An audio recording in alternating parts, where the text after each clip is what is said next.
ரோமர் 2 அதிகாரம். ஆகையால் மற்றவர்களை குற்றவாளியாக தீர்க்கிறவனே, நீ யாரானாலும் சரி, போக்கு சொல்ல உனக்கு இடமில்லை.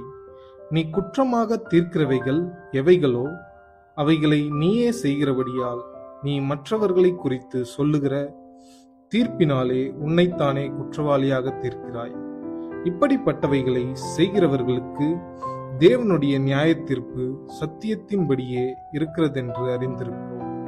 இப்படிப்பட்டவைகளை செய்கிறவர்களை குற்றவாளிகள் என்று தீர்த்தும் அவைகளையே செய்கிறவனே, நீ தேவனுடைய நியாய தீர்ப்புக்கு தப்பிக்கொள்ளலாம் என்று நினைக்கிறாயோ? அல்லது தேவ தயவு நீ குணப்படும்படி உன்னை ஏவுகிறதென்று அறியாமல் அவருடைய தயவு, பொறுமை, நீடிய சாந்தம் இவைகளின் ஐஸ்வர்யத்தை அசட்டை பண்ணுகிறாயோ? உன் மனக்கடினத்திற்கும் குணப்படாத இருதயத்திற்கும் ஏற்றபடி தேவனுடைய நீதியுள்ள தீர்ப்பு வெளிப்படும்.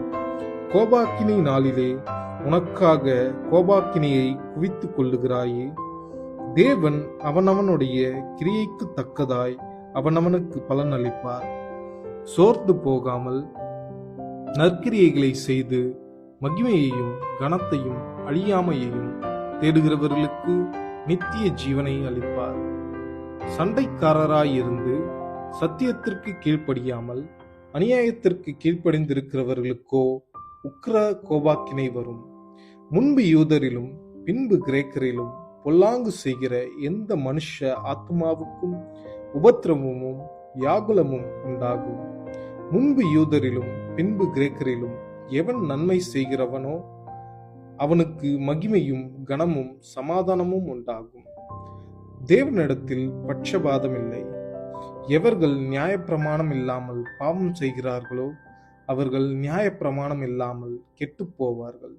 எவர்கள் நியாயப்பிரமாணத்துக்குட்பட்டவர்களாய் பாவம் செய்கிறார்களோ அவர்கள் நியாயப்பிரமாணத்தினாலே ஆக்கினை தீர்ப்படைவார்கள். நியாயப்பிரமாணத்தை கேட்கிறவர்கள் தேவனுக்கு முன்பாக நீதிமான்கள் அல்ல, நியாயப்பிரமாணத்தின்படி செய்கிறவர்களே நீதிமான்களாவார்கள்.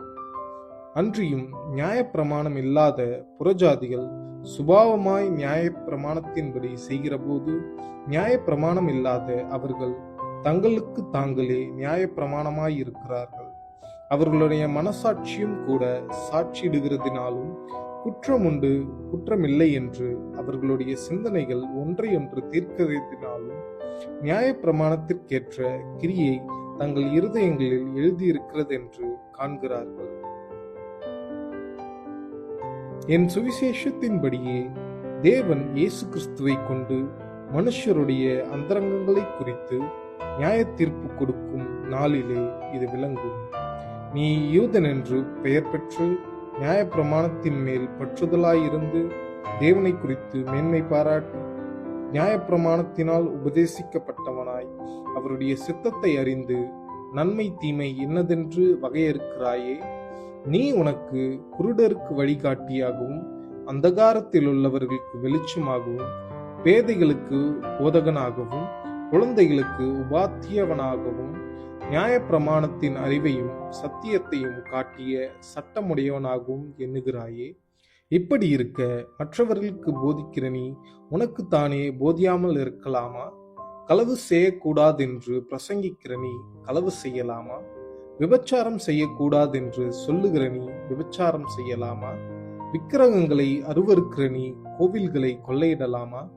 நியாயப்பிரமாணத்தை குறித்து மேன்மை பாராட்டுகிற நீ நியாயப்பிரமாணத்தை மீறி நடந்து தேவனை கனவீனம் பண்ணலாமா? எழுதியிருக்கிறபடி தேவனுடைய நாமம் புறஜாதிகளுக்குள்ளே உங்கள் மூலமாய் தூஷிக்கப்படுகிறதே. நீ நியாயப்பிரமாணத்தை கைக்கொண்டு நடந்தால் விருத்த சேதனம் பிரயோஜனம் உள்ளதுதான். நீ நியாயப்பிரமாணத்தை மீறி நடந்தால் உன் விருத்த சேதனம் இல்லாமையாயிற்றே. மேலும் விருத்த சேதனம் இல்லாதவன் நியாயப்பிரமாணத்துக்கேற்ற நீதிகளை கைக்கொண்டால் அவனுடைய விருத்த சேதனம் இல்லாமை விருத்த சேதனம் என்று எண்ணப்படும் அல்லவா? சுபாவத்தின்படி விருத்த சேதனம் இல்லாதவனாயிருந்தும் நியாயப்பிரமாணத்தை நிறைவேற்றுகிறவனாயிருந்தால் அவன் வேத எழுத்தும் விருத்த சேதனமும் உள்ளவனாயிருந்தும் நியாயப்பிரமாணத்தை மீறுகிற உன்னை குற்றப்படுத்துவான் அல்லவா? ஆதலால் புறம்பாக யூதனானவன் யூதன் அல்ல, புறம்பாக மாம்சத்தில் செய்யப்படும் விருத்த சேதனமும் விருத்த சேதனம் அல்ல. உள்ளத்திலே யூதனானவனே யூதன், எழுத்தின்படி உண்டாகாமல் ஆவியின்படி இருதயத்தில் உண்டாகும் விருத்த சேதனமே விருத்த சேதனம். இப்படிப்பட்டவனுக்குரிய புகழ்ச்சி மனுஷராலே அல்ல, தேவனாலே உண்டாயிருக்கும்.